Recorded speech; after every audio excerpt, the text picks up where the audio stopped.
अस्सलामुअलैकुम and a very warm welcome. You are watching good morning public with me, और मुझे आप सब कहते हैं सुहाफजल पब्लिक। जो मेरे साथ स्क्रीन शेयर करते हैं उन्हें कहते हैं हरमीत सिंह, और चूंकि वो लाहौर में नहीं होते, इस्लामाबाद होते हैं, तो हम लाहौर स्टूडियो से डायरेक्टली इस्लामाबाद चलते हैं, प्रोग्राम का बाकायदा आगाज़ करते हैं। अस्सलाम वालेकुम Harmeet, how are you? Good morning from Lahore studio.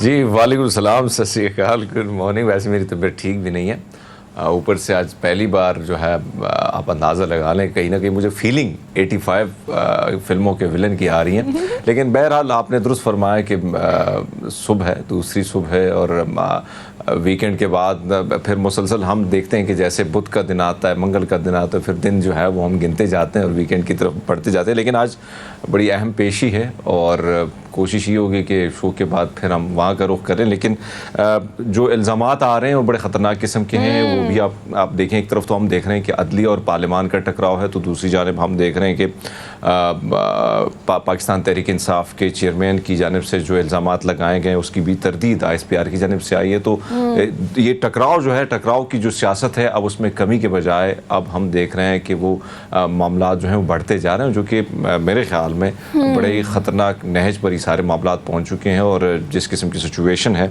सो लगता ये है कि एक तरफ तो इलेक्शन की बातें हो रही थी और दूसरी जानिब ये कहा जा रहा था कि अब हम देख रहे हैं कि अदालत की जानिब से जिस तरह पहले एक सख्त रवैया अपनाया गया था, और अब जैसे जैसे दिन करीब आ रहे हैं तो कहीं ना कहीं नरमी भी हमें देखने को मिल रही है। और हालात ऐसे हैं कि 14 मई भी करीब है, लेकिन इलेक्शन दूर दूर तक दिखाई नहीं देते। और जितनी बातें हरमीत पाजी आपने की हैं, चूँकि आप सब जानते हैं कि हम अपने प्रोग्राम का आगाज़ जो है वो पॉलिटिकल हैपनिंग से करते हैं, क्योंकि इस वक्त मुल्क की सूरत हाल ऐसी है कि अगर हम सियासी सूरत हाल के बारे में बात ना करें तो कोई चीज़ कंप्लीट होती ही नहीं है। तो आप जिन सूरत हाल की बात कर रहे हैं उसके लिए सबसे पहले टॉप ऑफ दी ऑल आपको पता है कि आज ज़मानतों की जो दरख्वास्त है उसकी अहम पेशों के लिए लाहौर से इस्लामाबाद साबिक़ वज़ीर-ए-आज़म पाकिस्तान यानी जो इमरान खान है वो रवाना हो चुके हैं। आज अहम पेशियाँ हैं। 14 मई की अगर हम बात करें तो ये तारीख इलेक्शन की देने के बाद सुप्रीम कोर्ट अभी इस वक्त आपको हेल्पलेस दिखाई दे रही होगी। और उसके बाद फिर अगर सैटरडे की बात की जाए तो आपको पता है कि चीफ जस्टिस के साथ इज़हार यकजहती के लिए जो रैली निकाली गई PTI की जानिब से, उसमें जब एक स्पीच सामने आई, उस स्पीच के आफ्टर इफेक्ट्स अब तक आ रहे हैं और पता नहीं कब तक आते रहेंगे। लेकिन फ़ौज की जानिब से जो वार्निंग आप कह सकते हैं दी गई है इमरान खान साहब को,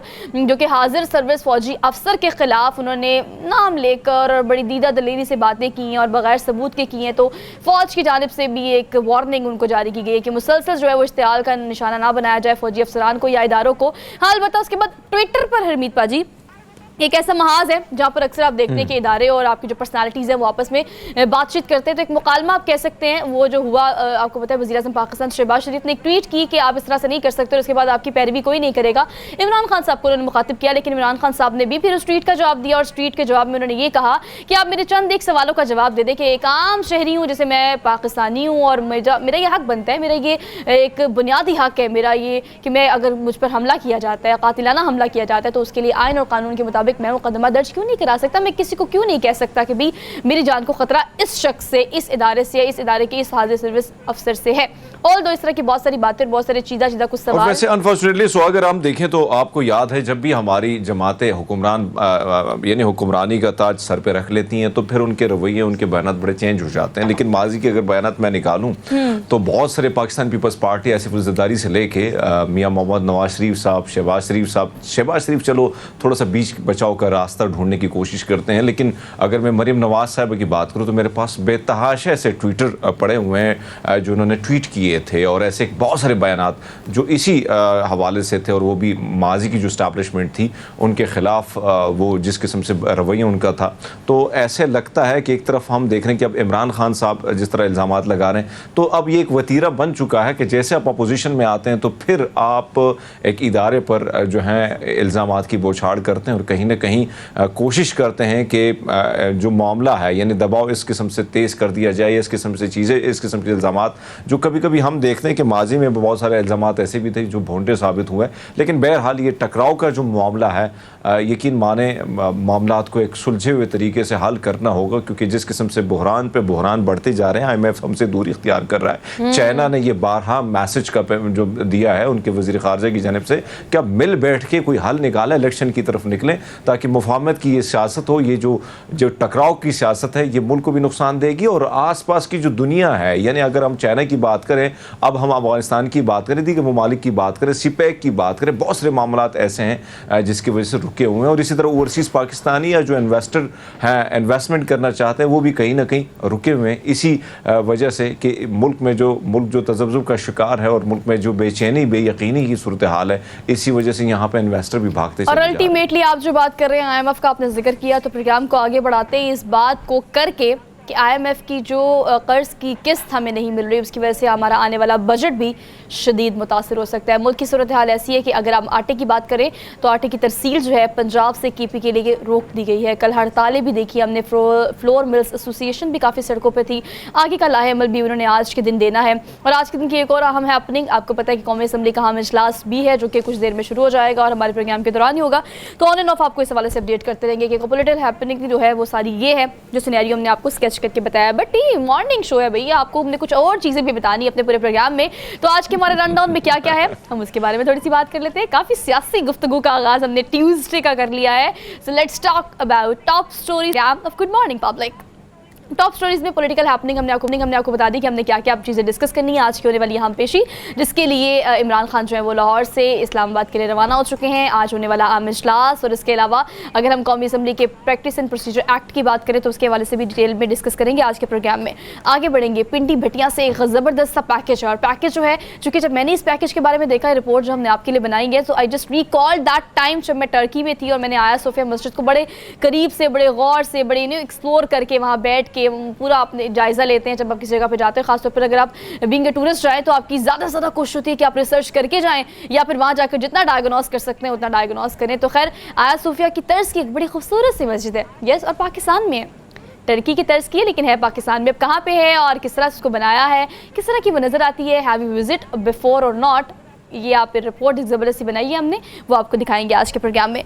आगे बढ़ेंगे, टेक्नोलॉजी का एक सेगमेंट हमेशा हमारे प्रोग्राम में होता है और हमारी कोशिश ये होती है कि आपको बताया जाए कि तरीका इलाज से लेके आपकी सहूलतकारी तक टेक्नोलॉजी किस हद तक आपकी ज़िंदगी में इंडल्ज हो चुकी है। रोबोटिक सर्जरी क्या है, रोबोट से सर्जरी करना, और अगर किडनी ट्रांसप्लांट की बात की जाए तो एक कामयाब ऑपरेशन किया गया किडनी ट्रांसप्लांट का through robotic surgery. So what kind of surgery it is, और इसके अलावा इसको किस तरह से इम्प्लीमेंट कर रहे हैं पाकिस्तान में, कहाँ कहाँ पर इससे इलाज मुआवजा हो रहा है, कहाँ कामयाब रहा, और ये टेक्नोलॉजी दुनिया में कहाँ कहाँ पर इम्प्लीमेंट है, इसके हवाले से एक डिटेल पैकेज है और डिटेल एक सेगमेंट है जो कि हमने आपसे शेयर करना है। सो इसको हम टॉप स्टोरी का हिस्सा बनाएंगे। आगे बढ़ेंगे, last but not the least हम इस बारे में ज़रूर बात करेंगे कि अगर हम महंगाई की बात करें तो हम इस महंगाई को, लगता है हरमीत पाजी, अब हमने ना वो डाइजेस्ट वाला फॉर्म नहीं होता, हमने वो कर लिया है ना। हमने वो एक सर्वाइवल की जंग जो है, वो फ्लोर मिल्स एसोसिएशन हो या आम शहरी हो, एक आम लेमैन हो, हमने वो जंग में अपने आप को डाल लिए कि चलो भी महंगाई है, हमने गुजारा करना है। और बात भी यही सच यही है कि यस, हमने सर्वाइवल तो करना ही है ना। लेकिन अब एक और चीज़ नई जो आई है, फ्लोर मिल्स एसोसिएशन जो है वो हड़ताल पर निकल आया है। क्यों? क्योंकि पंजाब से KPK के लिए जो आटा है उसकी तरसील बंद कर दी गई है। इससे क्या आटे की कीमतों पे फ़र्क पड़ेगा, वहाँ की सूरत हाल क्या है, यहाँ की मिल्स एसोसिएशन इस हवाले से क्या कहती हैं, इनके चेयरमैन हमारे साथ प्रोग्राम में मौजूद होंगे, उस हवाले से उनके जो लाहे अमल अगला है उनके बारे में डिटेल में उनसे बात करेंगे। खैर, आगे बढ़ेंगे, हमारी टॉप स्टोरी का ये तमाम चीज़ें जो हमने डिस्कस करनी है पूरे 2 घंटे के प्रोग्राम में। लेकिन हम प्रोग्राम का आगाज़ करते हैं हमेशा से अपने डेली डोज से। सो डेली डोज की बात कर लेते हैं। डेली डोज में हमने सबसे पहले जो डोज आपको, वो भी आपको पता है, हमने कल परसों से ना काफ़ी इस तरह की खबरें दे रहे हैं जो काफ़ी महंगी भी हैं, काफ़ी अनोखी भी हैं। कल हमने आपको एक आइसक्रीम खिलाई जो कि पाकिस्तानी 17 लाख रुपए की थी। आज भी कुछ इस तरह की खबरें हैं लेकिन वो जरा मैं लेटर ऑन आपको दूंगी। पहली खबर जो मैंने आपको देनी है अगेन वो टेक्नोलॉजी बेस्ड है हरमीत बाजी। पहली खबर ऐसी है कि उसको सुन के और देख के आप दंग रह जाएंगे कि क्या टेक्नोलॉजी इतनी आगे बढ़ चुकी है। माँ के पेट के अंदर एक बच्चे का ऑपरेशन हुआ है, और ऑपरेशन भी किसका हुआ है? न्यूरो का, मतलब दिमाग का ऑपरेशन। क्या बात है, मतलब आप सर्जिकल अगर बात कर रहे हैं तो ये ऑपरेशन भी सर्जिकल नहीं था। मतलब इस तरह से आपने कट्स और वो स्टिचेस के बगैर जो बच्चा है उसका माँ के पेट के अंदर उसके दिमाग और खून की जो तरसील पूरे जिस्म में होती है उसका निज़ाम थोड़ा सा मुतासर था। लेकिन टेक्नोलॉजी जो है वो इस हद तक आगे बढ़ गई है कि अगर आप सिरिंजेस की बात करें या फिर अगर आप वाइट्स की बात करें तो माँ के पेट के अंदर वो सुइयाँ डाल के और उन तरसील के निज़ाम को बेहतर बनाया गया है बच्चे की पैदाइश से पहले। और चूँकि इस बच्चे की पैदाइश में आपको बता दूँ कि मार्च में हुई है, और इस कामयाब ऑपरेशन के बाद बच्चे की पैदाइश भी बिल्कुल सेफ़ हुई है और बड़ा ज़बरदस्त ये कामयाब ऑपरेशन रहा है जिसको पूरी दुनिया में काफ़ी सराहा जा रहा है।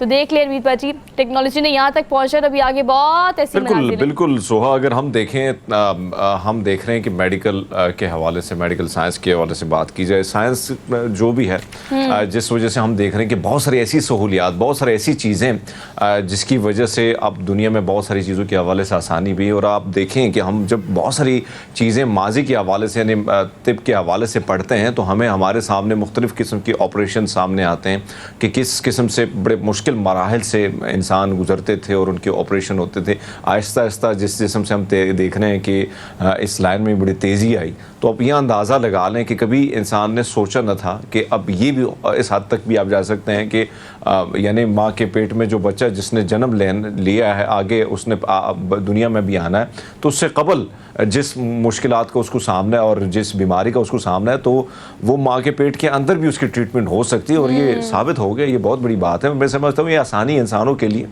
और आहिस्ता आहिस्ता हम देखते हैं कि बहुत सारे ऑपरेशन जब आपके हमारे आसपास के जो रिश्तेदार आते थे और बहुत सारी चीज़ें जब हम देखते थे, अब हम देखते हैं कि मुख्तलिफ़ मराहिल से या मुख्तलिफ़ इस किस्म की बीमारी जब उनको सामना होता है तो हम देखते हैं कि लेटेस्ट टेक्नोलॉजी की वजह से वो इतनी आसानियाँ हो गई हैं कि इंसान जो है उसको जिस तरह पहले चीरा फाड़ा जाता था, अब वो सारी चीज़ों से कहीं ना कहीं वो दूर, कहीं ना कहीं तमाम तर मराइल से दूर बड़े आसानी से उसका ट्रीटमेंट हो जाता है। तो मेरे ख्याल में तेज़ी आ रही है और आने वाले दिनों में मज़ीद भी इस लाइन में मेडिकल साइंस में मज़ीद हमें मुनफरिद और हैरत अंगेज़ चीज़ें देखने को मिलेंगी। और आपको पता है मेडिकल साइंस की अगर हम बात करें, मेडिकल एक्सपर्ट की बात करें तो इस हवाले से वही आपको डिटेल में बता सकते हैं, लेकिन थोड़ी सी रिसर्च जो हमारे पास है उसके मुताबिक ये नीडल सर्जरी थी। मतलब अगेन वो जो हरमीत पाजी बात कर रहे हैं कि चीर फाड़ के वो जो एक प्रोसीजर होता है बाकायदा सर्जरी का, वो नहीं था। नीडल्स के ज़रिए जो है वो दिमाग की नसों का इलाज किया गया। मतलब नीडल्स के ज़रिए कुछ तारे जिसमें एक जगह से दूसरी जगह पहुंचाई गई और दिमाग की नसों का इलाज करके खून की तरसील जिससे पूरे जिस्म का निज़ाम चलता है उसको बेहतर बनाया बच्चे की पैदाइश से पहले। तो ये एक सक्सेसफुल सी सर्जरी थी जिसे निडल सर्जरी कहा गया। तो ये बड़ी इंटरेस्टिंग सी खबर थी, सो वी थॉट कि हम आपसे ये ज़रूर शेयर करें। सो जी आगे बढ़ते हैं, अगली खबर आपको देते हैं डेली डोज की। अगली खबर जो है वो अब क्या देखें ना, वीडियो देखकर ही आपको समझ आ गई होगी कि हमने आपको कौन सा डॉग शो दिखाना है। अगर इसको डॉग स्विमिंग शो कहें तो मेरे ख्याल से ज़्यादा बेहतर होगा। हम आपको पता है अगर हम कुत्तों की बात करें तो ये ऐसा पेट होता है जिसको मैंने जितने भी लोगों को पेट डॉग रखे हुए देखा है ना Harmeet ji, they are very affiliate to their pets ना। और इसके अलावा अगर हम ये डॉग पेट की बात करें तो दे आर वेरी ट्रेंड, मतलब आप उनको अपने दोस्तों की तरह ट्रेन कर सकते हैं। मतलब आप उन्हें जिस चीज़ की ट्रेनिंग देंगे वो उस चीज़ पर ट्रेन हो जाएंगे। यहाँ पर जो ये हुआ है न्यूयॉर्क में, यहाँ पर एक डॉग शो हुआ और उस डॉग शो में आप इन डॉग्स को स्विमिंग करता हुआ देख रहे हैं, तैराकी करते हुए। वैसे तो आपने बहुत सारे कंपटीशन देखे होंगे लेकिन डॉग शो और फिर उसके बाद स्विमिंग डॉग शो ये कम ही देखा होगा। लेकिन तरह तरह के डॉग पेट्स जो है बड़े खूबसूरत भी लग रहे हैं। किसी का रंग काला है, किसी का रंग सफ़ेद है, कोई हेरी है, कोई मुख्तलिफ नस्ल के हैं। तो जी इनका एक बाकायदा कंपटीशन हुआ है। और हरमीत जी कोविड की वजह से आपको पता है कि 2 साल तक ये नहीं हो सका। अब दोबारा से पूरी दुनिया में ये कंपटीशन इस तरह के कंटिन्यू हो रहे हैं। और ये आप देखें ना, चेक करें उसकी ट्रेनिंग, चेक करें कितनी ज़बरदस्त ट्रेनिंग है इसकी। बिल्कुल आपने दुरुस्त फरमाया। मुझे बड़ी ये बात आपकी अच्छी लगी कि अगर हम देखते हैं एक तो इंसान को तलाश होती है एक अच्छे दोस्त की और उसके साथ वक्त गुजारने की, वक्त और अपने लम्हों को कीमती बनाने की, और बहुत सारी ऐसी चीज़ें होती हैं जो आप शेयर कर लेते हैं। लेकिन अगर कहीं ना कहीं आपको कमी है ऐसे दोस्तों की तो मेरे ख्याल में अगर मैं कुत्तों की बात करूँ, पेट्स में सबसे ज़्यादा वफादार वही होते हैं और उनके साथ एक जो लम्हा जो वक्त गुजरता है, कहीं ना कहीं बहुत सारी चीज़ें जो हैं उनके साथ बहुत सारे मामलात में इंसान जो है वो जुड़ जाता है। और फिर तैराकी की बात आपने की तो यकीनन वैसे भी जितने भी डॉग्स होते हैं उनको तैराकी में वैसे भी काफ़ी वो माहिर भी होते हैं। और मैंने देखा है कि कभी आप जब भी जाएं तो मैं देखता हूं कि हमारे जो इलाके हैं जहां से बड़े बड़े दरिया गुजरते हैं तो वहां पे जो बहुत सारे लोगों ने इस किस्म के पेट्स पाले होते हैं तो कोशिश होती है कि उनको ट्रेन इसी दरिया में कराते हैं। और हम देखते हैं कि जिस तरीके से उनको ट्रेन किया जाता है। लेकिन वाकई में ये छोटा सा स्विमिंग पूल बना हुआ है और फिर आपने देखा कि नन्हे मुन्ने बर्गर टाइप जो डॉग्स हैं बर्गर टाइप हम कह सकते हैं ना, जिस तरीके से नज़र आ रहे हैं हमें, तो वो इसमें कंपटीशन में हिस्सा ले रहे हैं। हमारे यहाँ तो रफ टफ किस्म के होते हैं, हमारी तरीके होते हैं थोड़े बहुत। सो ये उनकी तरह हैं और गोरे चिट्टे और शैम्पू से नहलाए धुलाए। तो लेकिन ये अच्छी बात है, आपने दुरुस्त फरमाया कि कोरोना के बाद बहुत सारे मामला जो है दुनिया बड़ी तेज़ी से बदल रही है और दोबारा रूटीन पे आ रही है। और मेरे ख्याल में इस किस्म की कंपटीशन है, उस किस्म की तकरीबात जो होती हैं, कहीं ना कहीं टाइम अच्छा गुजर जाता है। लेकिन दे लुक सो क्यूट ना, मतलब मुझे तो इतना प्यार आ रहा है इन पे देख के ना, कि लेकिन नहलाते हुए धुलाते हुए किस तरह से। अच्छा देखिए, आप ट्रेन करने की मैं बात कर रही थी, तो देखिए स्विमिंग के लिए आपको पता है इंसानों को ट्रेन करना भी, स्विमिंग बाकायदा एक फुल बॉडी एक्सरसाइज है। और दिस इज समथिंग लाइक कि अगर आप जिम की बात करें या एक्सरसाइज की बात करें, वर्कआउट की बात करें, तो ये सजेस्ट किया जाता है कि भैया आप अगर जिम करेंगे ना तो आप फिट हो जाएंगे, लेकिन स्विमिंग से जो आपकी फुल बॉडी पे फर्क पड़ेगा ना। खैर इंसानों को तो आपने ट्रेंड होता हुआ देखा है, अब इनको ट्रेंड करना आपको पता है डूब भी सकते हैं, लेकिन इस स्विमिंग में बड़ी ज़बरदस्ती तैराकी के करतब दिखाते हुए ये डॉग शो जो है ये न्यूयॉर्क में, और लोगों ने इसको बहुत एंजॉय किया। आगे बढ़ते हैं, अगली खबर आपको देते हैं। अगली खबर जो है, वैसे मैं सोच ही रही थी 2 दिन से कोई Guinness book of world record नहीं डाला हमने अपने शो में। मैंने कहा चलो डाल लेते हैं, क्योंकि Guinness book of world record का भी एक रिकॉर्ड हमने बनाना है, सबसे ज़्यादा रिकॉर्ड बताने वाला शो। रिकॉर्ड हमने भी बनाना है ना सोहा।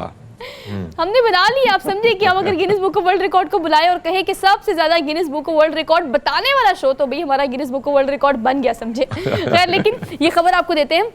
अब देख रहे हैं स्नोकर टेबल है और ये बेन स्कोरिन का नाम है, ये स्नोकर प्लेयर है बड़ा। उनका मतलब ऑब्वियसली आप अगर स्नोकर की बात करें तो उसके शौकीन जो लोग हैं उनको मैंने देखा है कि वो स्नोकर के अलावा कुछ नहीं खेल सकते, और स्नोकर एक एडिक्शन है उनके लिए। जिन लोगों को मैंने देखा है स्नोकर प्लेयर्स जो है उनकी ज़बरदस्ती हॉबी है। अब ये भी जो बेंस है इनको बहुत ज़्यादा शौक है, और इन्होंने क्या किया, इन्होंने एक रिकॉर्ड बनाया है, स्नोकर बॉल को 47 सेकंड तक घुमाने का वर्ल्ड रिकॉर्ड। इससे पहले का रिकॉर्ड जो था, अगेन भी ये रिकॉर्ड बनाया नहीं है, ब्रेक किया है। 40 सेकंड का पहले था, अब 47 सेकंड का जो है उन्होंने दोबारा बना दिया है। आपको पता है कि जब आप स्नूकर टेबल पे होते हैं और अमित पाजी आप स्टिक से बॉल को दूसरी बॉल को हिट करते हैं, तो ये एक बॉल ने जब दूसरी बॉल को हिट किया तो दूसरी बॉल मुसलसल 47 सेकंड तक घूमती रही। और ये बाकायदा आपको पता है एक ट्रिक है, हर कोई नहीं कर सकता। जो भी लोग खेलते हैं स्नूकर, हर कोई ये ट्रिक नहीं कर सकता। नहीं बिल्कुल आपने तो फरमाया। वैसे स्नूकर की मैं बात करूँ तो हमारे यहाँ तो स्नूकर आपको पता है कि मुझे याद है, क्योंकि आपको हमारे यहाँ स्नूकर का माहौल कुछ इस किस्म का बना होता है और बाहर कुछ इस किस्म का इमेज बना होता है कि कहीं ना कहीं घर में जाके ना जो बच्चा स्नूकर खेलता है तो फिर उसकी वाट बहुत लगती है। और मुझे याद है कि मैं और मेरा छोटा भाई जब भी स्नूकर खेलने जाते तो बेबी ने डंडा उठाया होता था, फिर घर में हमारी खैर ना होती थी तो छुप छुप के हम जाके स्नूकर खेला करते थे। तो आपने तो फरमाया कि जितने लोग ज़्यादा टाइम देते हैं और फिर हम देखते हैं कि वो रिकॉर्ड भी बना लेते हैं, और कहीं ना कहीं उनको जो माहौल मिला होता है तो उसमें हम देखते हैं कि मुख्तलिफ रिकॉर्ड्स हमारे सामने। तो वैसे भी मुझे याद है कि पाकिस्तान में बहुत सारे ऐसे नौजवान जो हैं जिन्होंने 12 पाकिस्तान के नाम जो है मुख्तलिफ गोल्ड मेडल पाकिस्तान के नाम किए। लेकिन बहरहाल ये एक मुनफरिद रिकॉर्ड है, और गेंद को कैसे घुमाना है किस तरीके से, और आप देखेंगे मुसलसल वो गेंद जो है घूमती जा रही है। तो पाजी ने रिकॉर्ड ही बना लिया फिर। अच्छा कहते हैं ना कि इस दुनिया में कोई बात नई नहीं होती, कोई काम नया नहीं होता, और ये बात वाकई सच है। देखिए अब स्नूकर कितने लोग खेलते हैं अरमीत पाजी, लेकिन आपका खेलने का मुख्तलिफ अंदाज, उसको करने का कोई मुख्तलिफ अंदाज जो कि आपको हिट कर देता है। तो काम इस दुनिया में सभी कर रहे होते हैं, लेकिन जो भी काम आप कर रहे हैं try to do something different ways, like मुख्तलिफ अंदाज में करेंगे तो ऑटोमेटिकली वायरल भी हो जाएंगे, हिट भी हो जाएंगे। तो फिर इस तरह से करने की कोशिश क्या करें अपनी ज़िंदगी में हर काम। खैर आगे बढ़ते हैं, स्विच करते हैं अगली खबर पर। अगली खबर जो है वो लास्ट है डेली डोज की, लेकिन बहुत महंगी खबर है बॉस। आजकल हमारे व्यूअर्स ने ये कहना है कभी महंगी आइसक्रीम खिलाते हैं, कभी महंगा पिज्ज़ा खिलाते हैं। अब इसकी कीमत आपको स्क्रीन पे नज़र ही आ रही होगी, 5 लाख रुपए का ये पिज़्ज़ा है, 5 लाख से ज़्यादा का ये वैसे। अब एक ग्राहक आपके पास आए और आपसे अमित पाजी कहे कि मुझे महंगा तरीन पिज़्ज़ा खाना है, तो ऑब्वियसली आपके जो शेफ़ हैं या जो रेस्टोरेंट है वो तो बना के दे ही देंगे। खैर ये बड़े मशहूर शेफ़ हैं वहाँ के, इन्होंने बाकायदा पूरी रेसिपी, पूरी शॉपिंग, पूरे इंग्रेडिएंट्स को ख़रीदारी करते हुए एक वीडियो बनाई और वीडियो बना के उसको अपलोड कर दिया सोशल मीडिया पे।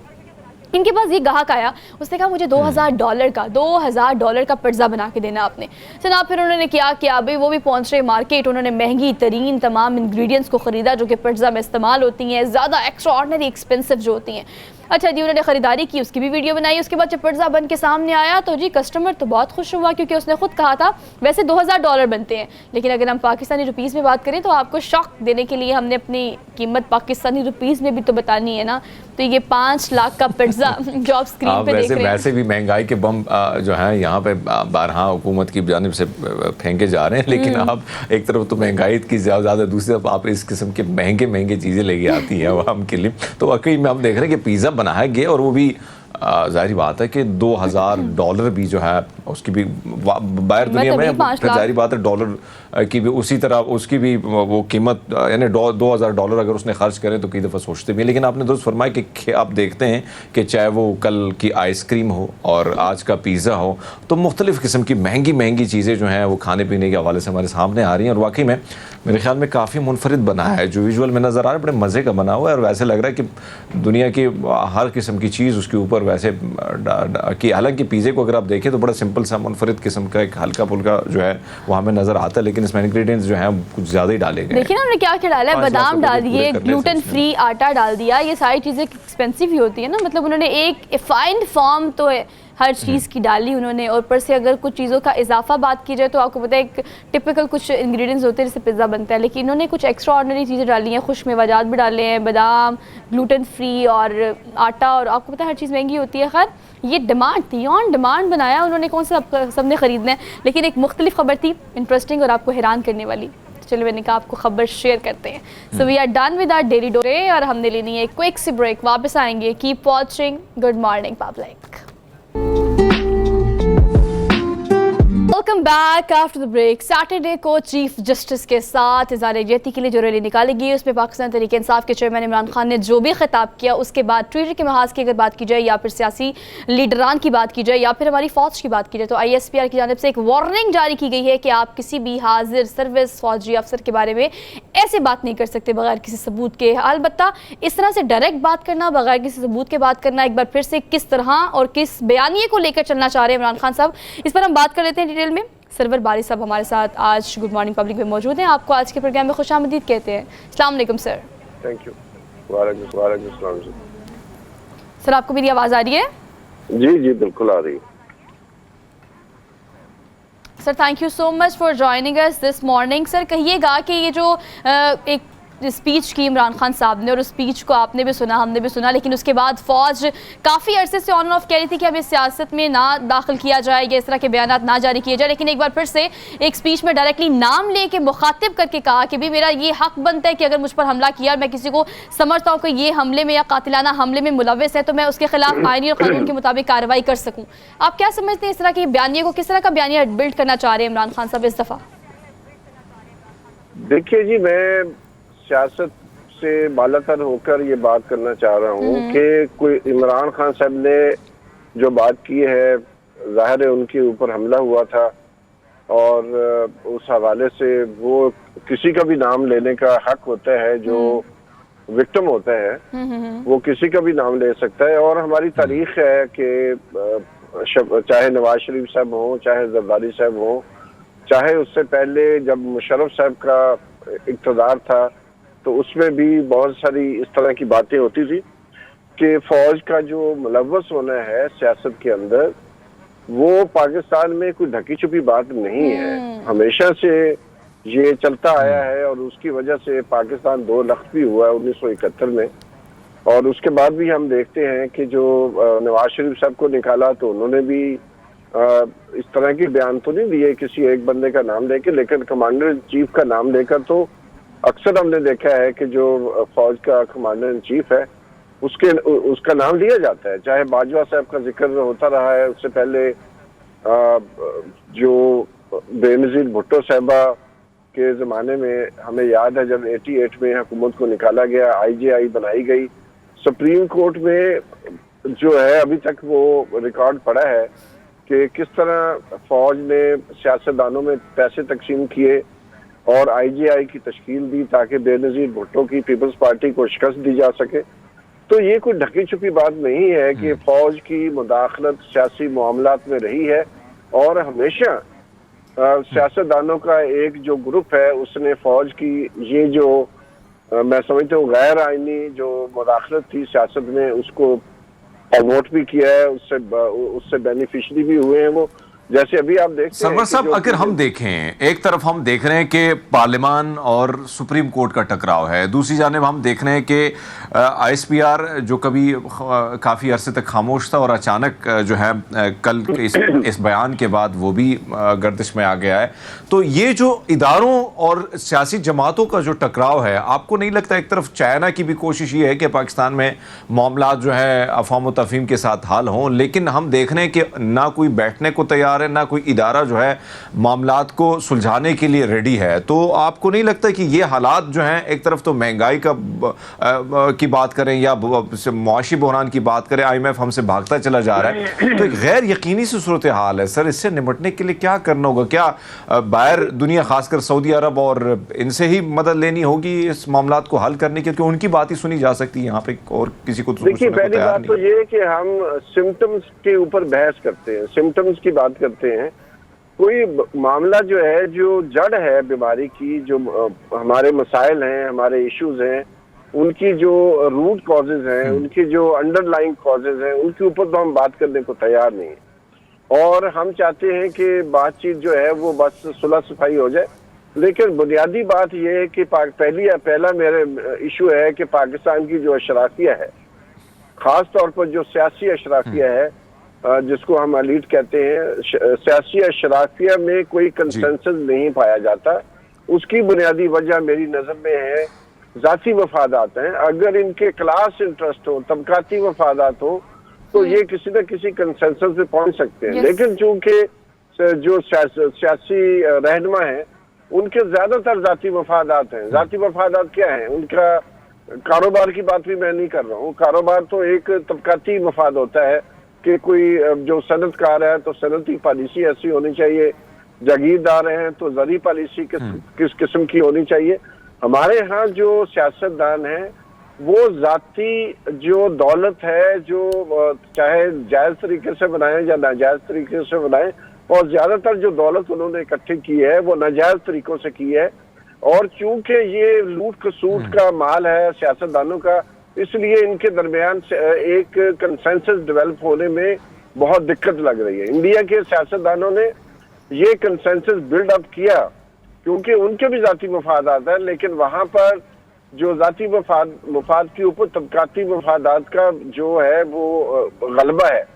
तो हमारे यहाँ बदकिस्मती ये है कि मैं नाम नहीं लेना चाहता हूँ, लेकिन सियासतदानों की जो 90% तादाद है, उनके जाती जो सरमाया है, उसके मफादात की बात है, उसको उन्होंने छुपाना है। उसको देख लें, इन्होंने आते ही क्या किया है, नैब के कवानीन में तब्दीली की। और डॉन अखबार और बहुत सारे और अखबार ने फीचर्स निकाले। एक बड़ी अक्सरियत जो है इस वक्त की रूलिंग पार्टियां जो है, उनको वो डायरेक्ट बेनिफिशरीज है उसके। तो मेरा अपना ख्याल है, चूंकि ये बहुत ज्यादा ठीक होगा ना कि जाती मुफाद जो है। एक मिनट मुझे ये जुमला मुकम्मल करने दें, क्योंकि इसी वजह से हम देखते हैं कि ये जातियात की बात चल रही है, और जो तबकाती मफादात अगर हो तो कोई पॉलिसीज की बात होगी कि एग्रीकल्चर पॉलिसी कैसी हो, इंडस्ट्रियल पॉलिसी कैसी हो, सोशल पॉलिसी हमारी कैसी हो, तो वो तो बहस ही नहीं हो रही। जो आप कह रहे हैं IMF की बात कर रहे हैं, तो इसलिए कोई भी IMF की बात हम सुन रहे हैं 1 साल से कि 1 हफ्ते में हो जाएगा, 2 हफ्ते में हो, लेकिन 1 साल गुजर गया, IMF से कोई अभी तक जो स्टाफ लेवल पर एग्रीमेंट है वो भी पूरा नहीं हो रहा। सर, क्योंकि हम वहाँ से डाइवर्ट हो गए ना सर, आपकी बातें जितनी भी आपने की ना वो सच है। देखिए सर, आप अगर हम स्क्रीन पर पाबंद हैं इस चीज़ के, पैमरा की वजह से या अपनी स्क्रीन की तकद्दुस है जिसको हमने बहाल रखना होता है कि हम इस तरह की बातें नहीं कर सकते, लेकिन on end of Digar sources जो है, सोशल मीडिया सबसे बड़ा सोर्स है। अब आवाम को भी हर चीज़ के बारे में पता है, वो हमारी इस्टेब्लिशमेंट हो, हमारी अदालतें हों, हमारे सियासतदान हो, सबके बारे में सबको पता है, लेकिन फिर भी हम इतना खुलकर बात नहीं कर सकते। आपने जितनी बातें की हैं वो 110% बिल्कुल सच है। लेकिन सर, अगर इस सारी सूरत हाल को देखें तो इसको कंक्लूड कर सकते हैं कि जाती मुफाद हमारे सियासतदानों का, हमारे लीडरान का ऊपर है, कौमी मुफाद के बारे में कोई नहीं सोचता। अब अदालतों की अगर बात करें सर, तो ये सूरत हाल देखिए, सुप्रीम कोर्ट के 14 मई के अहकाम के बावजूद भी अभी हम हेल्पलेस हैं, इदारा खुद हेल्पलेस है। आज की अदालत की बात की जाए तो आपको पता है कि इमरान खान साहब लाहौर से रवाना हुए हैं इस्लामाबाद के लिए। आज 2 जो दरख्वास्तें हैं जिस पर ज़मानत उनको मिलेगी या नहीं मिलेगी, इसका फैसला भी होने जा रहा है।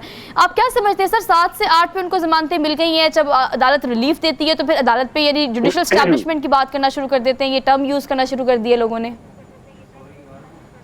देखिए, ये बदकिस्मती है कि अगर किसी सबसे ज्यादा पॉपुलर, मैं नहीं कह रहा हूँ, जितने भी ओपिनियन पोल हो रहे हैं और जो बाई इलेक्शन पंजाब में हुए, जो कौमी असम्बली के ज़मीनी इंतखाबात हुए, उनमें एक सबसे ज्यादा पॉपुलर जो लीडर है उसके ऊपर अगर दहशतगर्दी के मुकदमे बनेंगे किसी मुल्क में, तो उस मुल्क की साख तो आपने जो है बीच चौराहे में फोड़ दी है।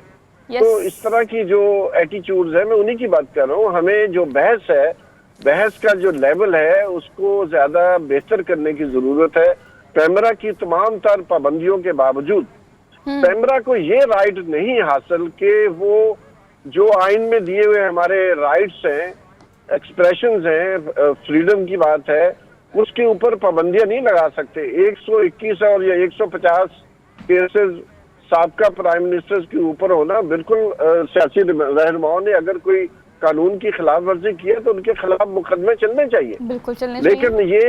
ये तो लेकिन जब आप एक हद से ज्यादा जाते हैं तो वो बात बिल्कुल एक मौकरी हो जाती है। कानून की मौकरी है, गवर्नेंस की एक मौकरी है, एक भोंडापन है जो पाकिस्तान में जारी है। दुनिया हमारे ऊपर हंस रही है, शर्म आती है हमें बात करते हुए जो है बाहर के मुल्कों का। हम जो एक ज़मीर है, हम किस मुंह के साथ हम जो है दुनिया में अपना केस जो है लड़ सकते हैं। और कोई हैरानगी की बात नहीं है मेरे लिए कि IMF जो है कोई कंक्लूड करने को तैयार नहीं है, क्योंकि IMF को पता है कि माजी में जितना भी पैसा दिया गया है, चाहे वो सोशल एक्शन प्लान के लिए हो, चाहे वो जो 1000वीं अहदाफ की बात थी, या अभी जो है पायदार जो सस्टेनेबल डेवलपमेंट गोल्स है उनकी बात हो, पाकिस्तान सबसे पीछे है। साउथ एशिया में Pakistan is now considered a sick man of south Asia. तो आखिर जो जमातें 30-40 साल बरस इक़्तिदार रही हैं या 10 साल रही हैं, तो उनके ऊपर मुद्दा तो आता है, लेकिन उनको इस चीज से गर्ज नहीं है। आप इनके मैनिफेस्टोज देखें और अंदाजा लगाएं तो समझ आती है कि मैनिफेस्टोज की तरफ मुड़कर भी नहीं देखते जिसको तैयार करते हैं।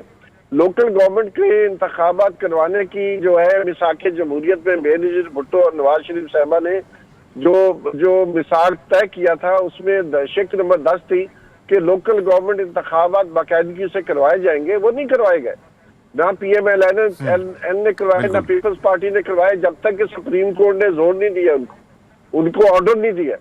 तो ये तो मैं इसलिए समझता हूँ कि हमें हमारे TV चैनल्स पर जो बहस है उसमें गहराई आना बहुत जरूरी हो गया है कि हम रूट कॉजेस की तरफ चले। जी हरमीत। ठीक जी, अच्छा सर, इसके साथ साथ आपसे जानना चाहेंगे, यानी अब 14 मई तो करीब है और ऐसा लगता है कि कोई तैयारी नहीं है इलेक्शन होने की, लेकिन सर जो हुकूमत है उसकी ख्वाहिश है कि वो बजट पेश करे, वो कहीं ना कहीं रिलीफ दे आवाम को और उसके बाद वो इलेक्शन में जाए। और ख़बरें ये भी हैं कि लंदन से कि नवाज शरीफ साहब ने जो है, जाहिर बात है हुक्म वहाँ से जारी होता है, तो उनका भी हुक्म यही है कि किसी भी सूरत हाल में इलेक्शन में जाने की कोई ज़रूरत नहीं है। अगर इलेक्शन नून लीग जीतती है तब जाके पॉसिबिलिटी हो, वैसे इलेक्शन की तरफ कोई जो है वो राह में जितनी भी रुकावटें मजीद डाली जाएं। इसको आप कैसे देखते हैं? इलेक्शन की तरफ तो आखिर जाना होगा, नहीं जाएंगे तो क्या इमरजेंसी की तरफ ये मुल्क जाएगा? सर देखिए, आपके जो सवाल का आखिरी हिस्सा है, इमरजेंसी की तरफ जा सकते हैं, हम मार्शल लॉ की तरफ भी जा सकते हैं। इनको रूल आउट करना नहीं चाहिए, क्योंकि हमारी, अगर मुझे 2 मिनट दें तो मैं आपको जो हमारा माजी है, 1954 में पाकिस्तान में पहले बालग रहे दही की बुनियाद पर इंतखाबात हुए और ईस्ट पाकिस्तान में किए गए और उसका नतीजा ये निकला कि मुस्लिम लीग ने सिर्फ 9 सीटें जीती और जो यूनाइटेड फ्रंट था, हुसैन शहीद सोहरावर्दी और इसके अलावा फजलुल हक साहब, जिन्होंने पाकिस्तान की करारदाद पेश की थी लाहौर में, और मौलाना बशानी साहब, वो 90% सीटें जीत गए। 6 हफ्ते के बाद गुलाम मोहम्मद ने वो असेंबली डिसॉल्व कर दी। उसके बाद दोबारा थी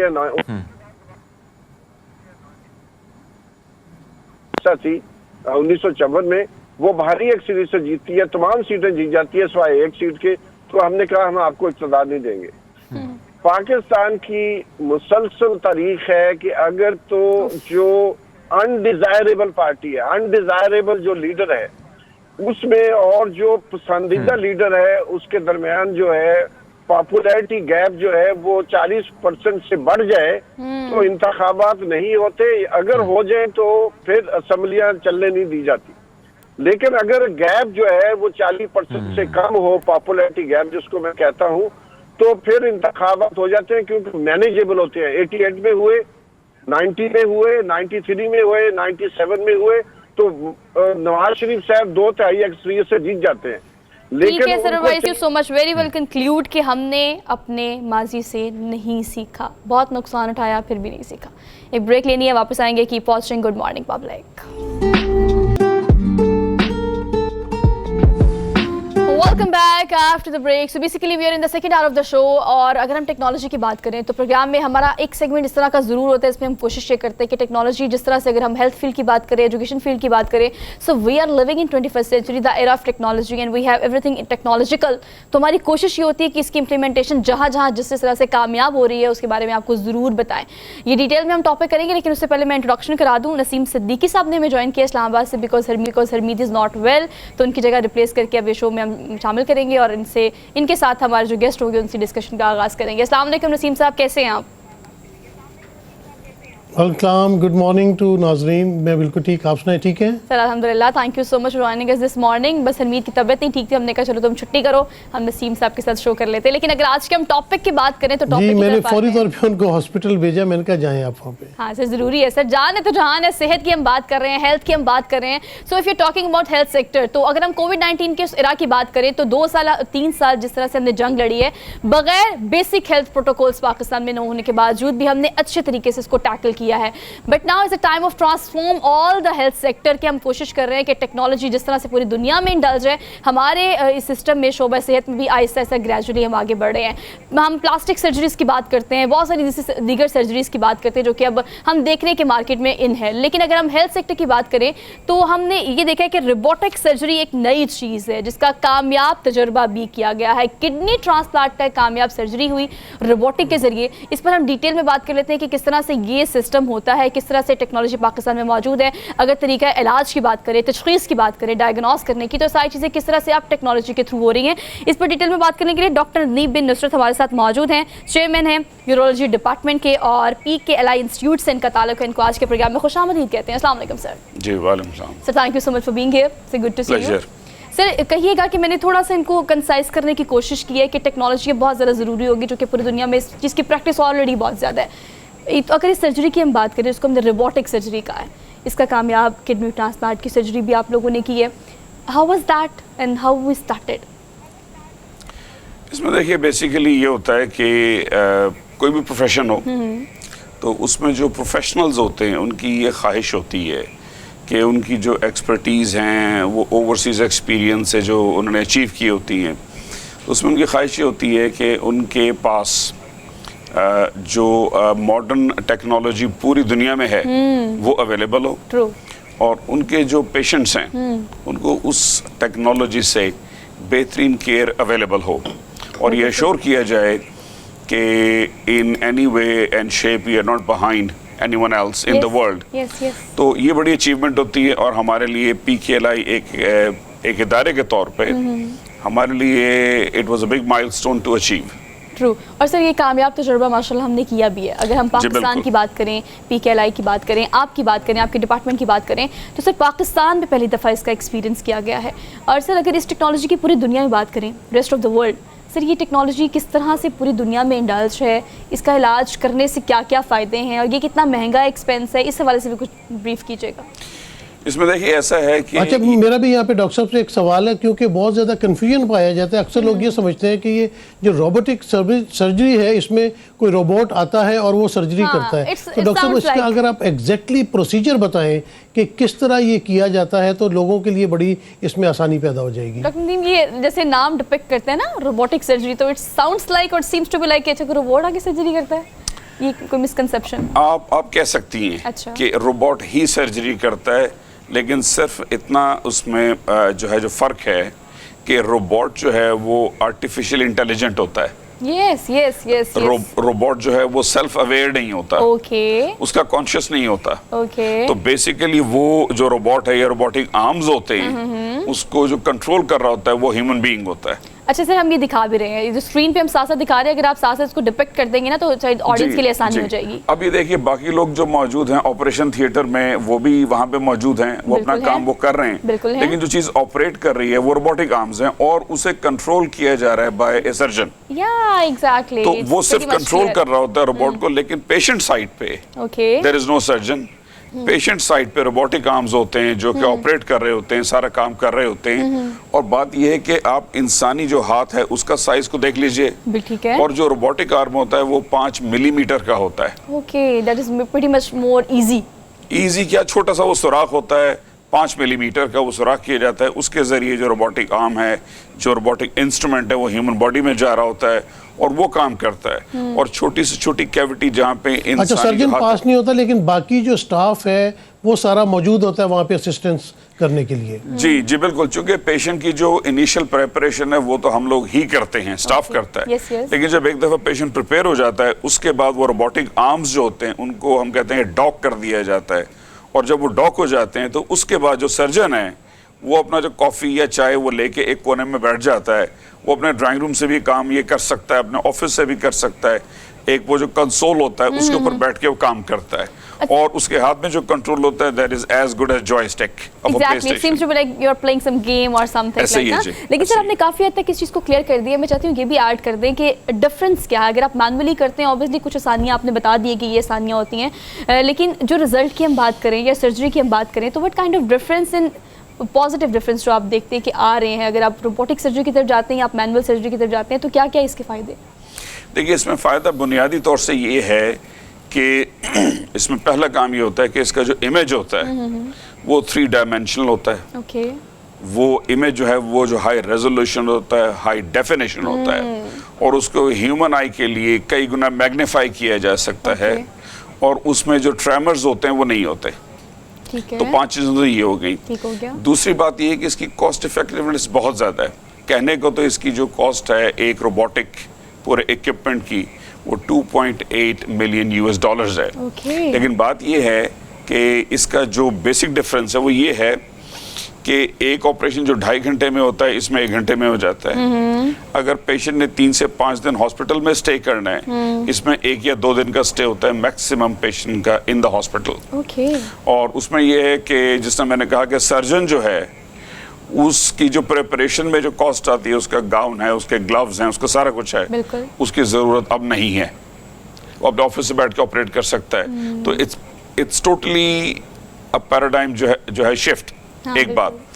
दूसरी बात यह है कि जैसे मैंने कहा कि जो आपका पेशेंट है उसका हॉस्पिटल में स्टे कम हो जाता है, तो patient goes back to work as soon as possible, उसका टाइम बचता है, रिकवरी प्रोसीजर तेज हो जाता है, तेज हो जाता है। और आखिरी बात ये है कि जो डॉक्टर साहब इसमें ये बताइएगा कि कौन कौन से ऑपरेशंस जो है वो रोबोटिक आजकल हो रहे हैं और इनकी सक्सेस रेट क्या है? इसमें ऐसा है कि मैं जो है वो यूरोलॉजिस्ट हूँ, और हमारे साथ ट्रांसप्लांट की टीम होती है, लेकिन robot is an equipment. Exactly. और इससे आप कोई भी सर्जरी कर सकते हैं। We can approach, मतलब उसको आपने उसको ऑपरेट करना है तो वो ऑपरेट किसी भी सर्जरी के लिए किया जा सकता है। Absolutely. Sir what is next? अगर PKLI की स्पेसिफिकली बात करें, obviously kidney transplant is a tricky surgery जो कि आप लोगों ने माशाल्लाह सक्सेसफुली की है, और उसके हम इसको डिस्कस भी इसलिए कर रहे हैं बिकॉज ये क्रेडिट्स हैं बेसिक हेल्थ प्रोटोकॉल्स में। अगर टेक्नोलॉजी को ऐड करके पाकिस्तान में इस तरह की मशीनरी लॉन्च कर रहे हैं, प्रोसीजर और सर्जरीज लॉन्च कर रहे हैं, सो हमारा अगला प्लान क्या है कि हम किस तरह से कोई और कामयाब सर्जरी का तजुर्बा करने जा रहे हैं PKLI में? देखिए, PKLI में बेसिकली बहुत सारी स्पेशलिटीज़ें काम कर रही हैं, जिसमें मेनली जो लिवर ट्रांसप्लांट है और उसके अलावा किडनी ट्रांसप्लांट है, और उसमें जो किडनी कैंसर के प्रोसीजर्स हैं।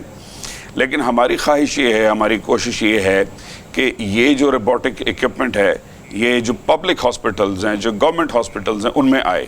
इसलिए कि एक ऑपरेशन की कॉस्ट जो है वो तकरीबन 5 से 5.5 जो है वो लाख के करीब होती है। ठीक है। तो अगर ये प्राइवेटली अवेलेबल होगा तो it is very expensive. It is beyond the reach of an ordinary person. ये आम आदमी की पहुंच से ये बाहर होता है। तो हमारी ख्वाहिश ये है कि जितने भी गवर्नमेंट हॉस्पिटल्स हैं उनमें इसको प्रोक्योर किया जाए। ये पंजाब गवर्नमेंट की तरफ से कोशिश भी हो रही है। पंजाब गवर्नमेंट यानी मतलब जो पंजाब में जो है जो पब्लिक जो है सेक्टर है उसमें ये पहला है। तो उसमें ये है कि कॉस्ट का जो बर्डन है वो मरीज पे नहीं होगा। हाँ, शोबा सेहत में ये चीज़ें हुकूमत की तरफ से ही लॉन्च की जाएं और उसके बाद ये चीज़ें आम आवाम को सहूलत होगी इस हवाले से। तो ये इस तरह की चीज़ें शोबा सेहत की, अगर हम कंसर्न डिपार्टमेंट्स की बात करें तो ज़रूरी भी है कि इस तरह की चीज़ें आवाम की सहूलत के लिए लॉन्च की जाए। जी नसीम साहब। जी बिल्कुल डॉक्टर साहब, ये भी बताइएगा कि जिस तरह बाकी हॉस्पिटल्स में होता है कि जो साहिब हैसियत लोग होते हैं उनसे तो चार्जेस लिए जाते हैं, लेकिन जो गरीब लोग करवाना चाहते हैं उनका फ्री इलाज भी किया जाता है। तो क्या कुछ डोनर्स भी हैं, कुछ ऐसे हजरात हैं जो लोगों को हेल्प करते हैं ताकि लोगों को पता चल सके, जो मरीज़ इलाज करवाना चाहते हैं उनको पता चल सके कि वो वहाँ पे किस तरह अप्लाई कर सकते हैं और किस तरह आके वहाँ पे अपना इलाज करवा सकते हैं? जी, इसमें देखिए पहली ब्यूटी जो PKLI इंस्टीट्यूशन की है वो तो ये है कि अगर इसमें कोई भी पेशेंट आता है और वो कहता है कि मैंने ये इलाज करवाना है, मेरे लिए ये अफोर्डेबिलिटी नहीं है, क्लिनिशियन ने ये डिसाइड किया है but I do not afford the cost, तो उसको जो है वो डिस्काउंट अवेलेबल होता है। ओके, 80% भी होता है, 20% भी होता है और 100% फ्री भी होता है। डिपेंड्स अपॉन, जी इट डिपेंड्स। और जो लोग अफोर्ड करते हैं वो पे करते हैं, उसकी वैल्यूएशन होती है, एक बात। दूसरी बात यह है कि हमारे जो पेशेंट्स भी और अदरवाइज भी जिन लोगों को ये इल्म है कि यहाँ पे ट्रांसप्लांट के प्रोसीजर्स होते हैं जो कि लाइफ सेविंग प्रोसीजर्स हैं, तो वो डोनेट भी करते हैं और बहुत भारी अमाउंट्स में वो डोनेट भी करते हैं। और उस डोनेशन से वो पेशेंट्स जो एक प्रोसीजर को फाइनेंशियली अफोर्ड नहीं करते, हम उनको हेल्प भी करते हैं। Sir last but not the least, if you talking about this robotic surgery, तो ऑब्वियसली हमारे डॉक्टर ट्रेंड होते हैं, ऑब्वियसली हाउस जॉब होती है और फिर उसके बाद स्टडीज़ होती है, दे ट्रेंड फॉर मैनुअल सर्जरीज और something. If you talking about robotic surgery, तो इसके लिए लॉन्च करने से पहले या लॉन्च करने के दौरान you guys are giving trainings as well साथ साथ, क्योंकि we need to train them, क्योंकि आपने ट्रिकी भी है, एक चीज़ नई लॉन्च की हुई है, तो साथ से ट्रेनिंग सेशंस भी चलते हैं? जी बिल्कुल चलते हैं, ये बहुत ही एसेंशियल पार्ट। मैं भी सवाल ऐड कर दूंगा कि ये बताइएगा कि लॉन्ग क्यूज कितनी है जिनकी, जो लोग इलाज के लिए आते हैं, क्या उनको काफ़ी ज़्यादा वेट करना पड़ता है कि वहाँ पे जल्दी बारी आ जाती है, और जो इमरजेंसी मरीज़ आते हैं उनके साथ आप लोग क्या सलूक करते हैं?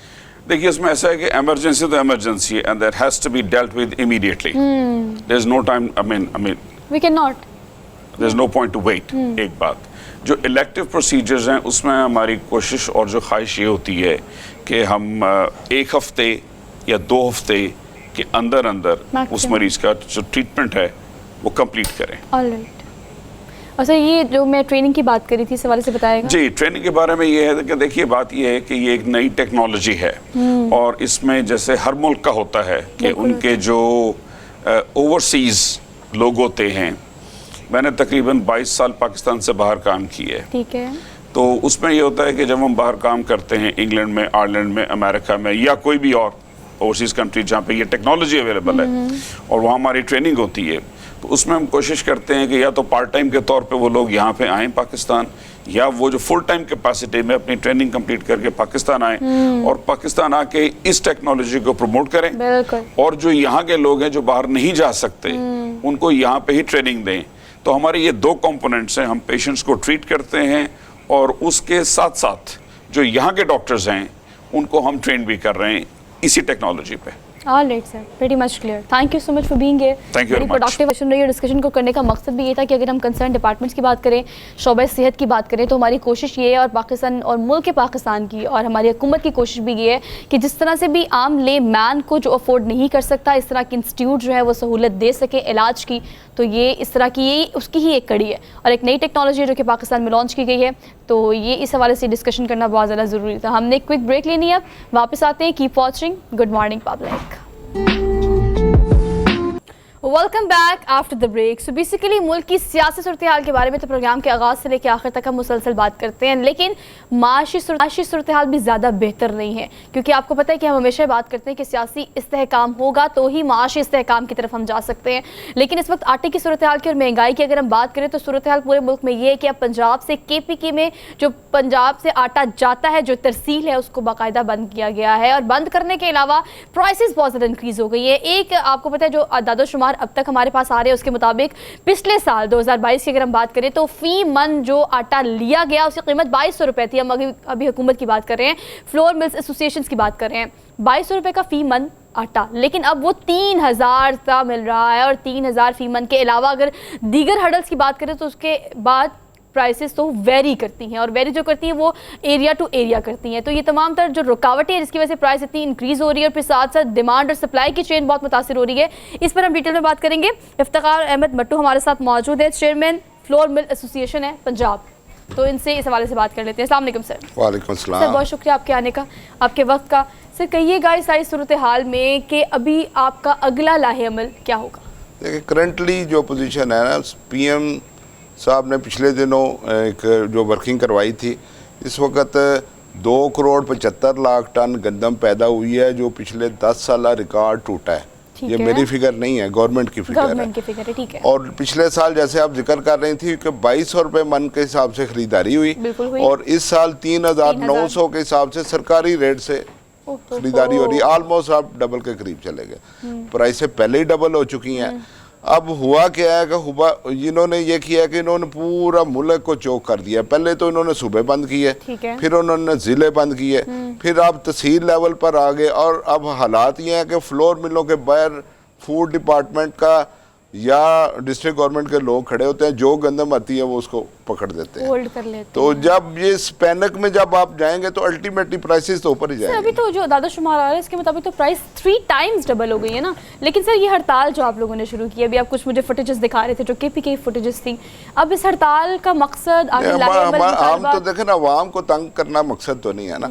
हड़ताल क्यों की जाती है? जब आप टेबल पे किसी को बिठा के सुनते नहीं तो फिर उसको उधर जाना पड़ता के लिए हम सड़कों पर निकल आते हैं। वरना तो जब आप टेबल पे बैठ के एक दूसरे की बातें सुनेंगे, उनके हल की तरफ जाएंगे। हड़तालों का तो मकसद नहीं, अवाम को तंग करना नहीं है मकसद। ये अब हमने हड़ताल भी जो की है, इफ्तिखार साहब मेरे सवाल का जवाब दीजिएगा। इफ्तिखार साहब ये देखिए कि बचपन से हम सुन रहे हैं कि जब आटे का मसला आता है, चीनी का मसला आता है, मेरा मतलब है कि ये गवर्नमेंट्स जो है आवाम से वोट लेके आती हैं उनके मसाइल को हल करने के लिए। तो जिस मुल्क के अंदर आप फूड को कंट्रोल नहीं कर सकते, आटे की सप्लाई को, गंदम की सप्लाई को, आपने कहा भी बड़ी बम्पर क्रॉप हुई है। बम्पर क्रॉप होने का तो मकसद ये है कि पाकिस्तान को तो फिर एक्सपोर्ट करनी चाहिए, लेकिन जब पार्कों ले लेता है, गोदामों में गंदम सड़ जाती है, तो ये अभी तक को हुकूमतों की नाकामी आप समझते हैं कि वो चीनी और आटे को ही 75 साल में कंट्रोल नहीं कर सके?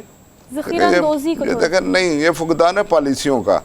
लेकिन जब बम्पर क्रॉप हुई है, अगर फर्ज करने कम भी है तो उसका इफेक्ट तो होना चाहिए जनवरी, फरवरी, मार्च में। अब इस वक्त किस बात का है? ये सिर्फ फुकदान है पॉलिसियों का। पाबंदियां हैं, बेजा पाबंदियों की वजह से पैनिक आती है, पैनिक की वजह से पैनिक बाइंग आती है। जब आप किसी चीज़ को ट्रैवल नहीं करने देते, अब आप लाहौर से आप किसी को आटे या वीट प्रोडक्ट निकालते हैं तो उसको आप पहले गुजरांवाला रोकते हैं, फिर वजीराबाद रोकते हैं, फिर आप गुजरात रोकते हैं, जेलम रोकते हैं। यार 8-10 जगह पे जब होते जब वो पिंडी पहुंचता है।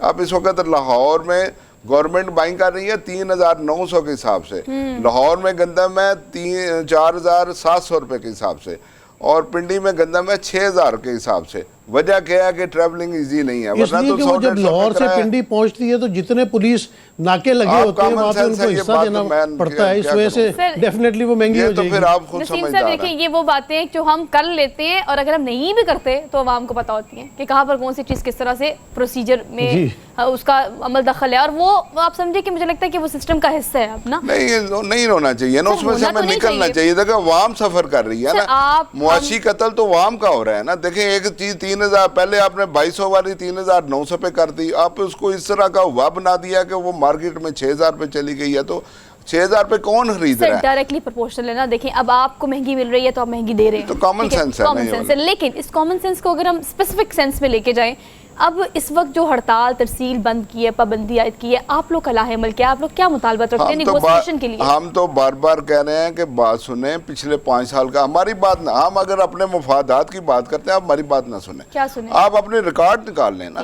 जब आप इस सीट पर आए, आप देखते हैं कि पहले क्या जो इधर बैठा हुआ था क्या कर रहा था। आप 1 साल का, 2 साल का, 3 साल का, 5 साल का रिकॉर्ड निकाल लें, उसमें देखें कि ये हालात है वो दूर कर लें। जब आप कहते हैं कि मेरा ही डंडा चलेगा और मेरे ही फैसले होंगे, तो फिर आपके अच्छे फैसले होंगे तो अच्छा रिजल्ट आएगा, गलत फैसले होंगे तो उसका फिर अब इन कीमतों को लेके, पाबंदी को लेके, फ्लोर मिल्स एसोसिएशन जो कि आप पंजाब को रिप्रेजेंट कर रहे हैं और बाकी मुख्तलिफ सूबे जो हैं उनको रिप्रेजेंट करने की एक अलग यूनियन होती है, अब पंजाब से चूंकि आप रिप्रेजेंट कर रहे हैं, तो किस नेगोशिएशन को आप चाहते हैं, किस टेबल पर बैठना चाहते हैं, क्या बात है जो अभी तक नहीं हो पाई? देखिए इस आटा बेसिक नेसेसिटी है, कमोडिटी है, हर एक बंदे की जरूरत बेसिक है सर, तो उसको इजी एक्सेस कर दें।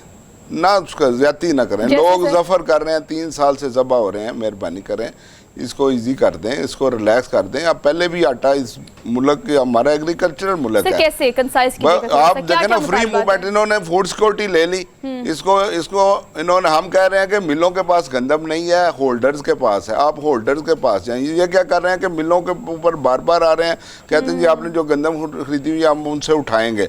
यार हमने नहीं खरीदी तो किसने खरीदनी है? होल्डर्स पे जाया जाए, होल्डर्स पे जाया जाए। पिछले दिनों हमारे सेक्रेटरी साहब ये बात बताइएगा, लगे हैं, उन्होंने तकरीबन 1.5 लाख बोरी बाहर से 3 साल से तो नहीं चल रहा, ये तो 50 साल से चल रहा है। लेकिन जो गंदम अगर आप डायरेक्ट किसान से लेना शुरू कर दें, फ्लावर मिल्स वाले, तो क्या वो बेहतर तरीका नहीं हो जाएगा कि किसान डायरेक्ट आपको दे, आप उनको पेमेंट करें और आप अपना आटा बनाएं और आवाम को आराम से पहुँचाएंगे? जो बीच में होल्डर्स आ जाते हैं या माफिया आ जाता है या इनको ज़ख़ीरा अंदोज़ भी कह सकते हैं, इनका क्या हाल है कि इनसे जान छुड़ाई जा सके? दुनिया ने तजर्बे कर कर के इस जगह पहुंच गई है। आप खुद भी बाहर जाते होंगे, आपके जीज़ोकार भी बाहर हैं, आप बाहर जाएं तो आपको रैक पे सब चीज़ें पड़ी हुई मिलती हैं। उसमें महंगी महंगी भी हैं, सस्ती हैं, वो मैं उसको आप फ्री ट्रेड करें, मॉनिटरिंग करें। हम फूड डिपार्टमेंट के साथ बैठे थे, हमने कहा कि आप मॉनिटरिंग करना चाहते हैं, आप परमिट सिस्टम दे दें, हम परमिट ले लेते हैं ताकि आपको मॉनिटरिंग हो जाए कि अगर मैंने कोई माल फरोख्त किया है इनके पास तो आपके पास रिकॉर्ड हो जाए। लेकिन यह है कि जब उसको आप पचीदा बनाएंगे, पचीदगियों में जाएंगे तो फिर वो अब जो परमिट इशू होते हैं वो रास्ते में अनलोड करवा लिए जाते हैं।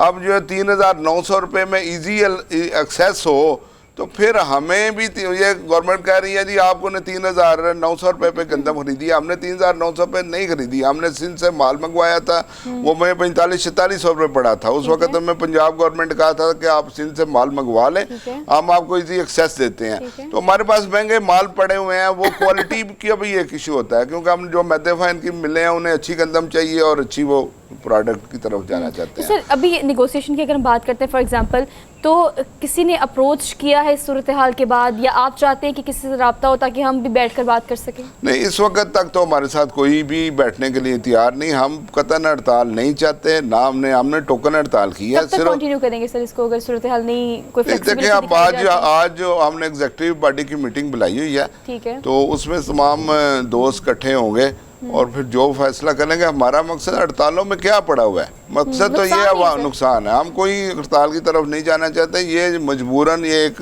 मैसेज है कि भाई ये आप गलत कर रहे हैं, आपका इसका खमियाजा आप खुद भी भुगत रहे हैं, हमें भी भुगता रहे हैं। लास्ट ईयर हमारे पास 18 से 20 लाख टन गंदम मौजूद थी, इस साल हमारे पास 2-2.5 लाख टन है। अगर 2,75,00,000 टन गंदम पैदा हुई है तो हमारा 1% है ना हमारे पास। आप यार 1% के पीछे पड़े हुए हैं, मिलों को आपने दीवार के साथ लगाया हुआ है, आप 99% के ऊपर क्यों नहीं जाते? जिसका कल सेक्रेटरी फूड बाहर निकले हैं एक दिन और 1.5 लाख बोरी उन्होंने कन्फिस्केट किया। तो हम बार बार यही कहते हैं कि हमारा पीछा छोड़ें, आप उनके होल्डर्स के पीछे जाएं ताकि वो गंदम बाहर निकले, हमें इजीली काम करने दें। ये मुल्क एक इकाई है, नफरतें मत फैलाएं, तकसीम ना करें। ठीक है, आपका बेहद शुक्रिया। खान साहब, आपके कहने का मकसद ये है कि यानी कि हमारे पास ना टाइम थोड़ा सा कम है, हमने अब लेनी है इजाज़त, लेकिन उसको कंक्लूड करूंगी सारे टॉपिक को कि अगर हम फ्लोर मिल्स एसोसिएशन की बात करें तो अपने मुतालबात के साथ बज़िद भी हैं और उनके पास लॉजिकल रीजंस भी हैं। हुकूमत की बात करें तो उनके पास भी महंगाई को लेकर, माश सूरत हाल को लेकर एक रीजंस मौजूद है, लॉजिकल रीजंस मौजूद है। लेकिन आम लेमैन, जो एक आम शहरी जिसे हम पाकिस्तानी कहते हैं, अल्टीमेटली पिस्ता वो है उसी चक्की में जिसे हम आटे की चक्की कहते हैं। खैर, सूरत हाल बेहतर होगी, हम दुआ करते हैं इस चीज़ के लिए। आपसे लेनी इजाज़त, इंशाल्लाह मुलाकात करिए कल। अपना बहुत सारा ख्याल रखिएगा। अल्लाह हाफ़िज़।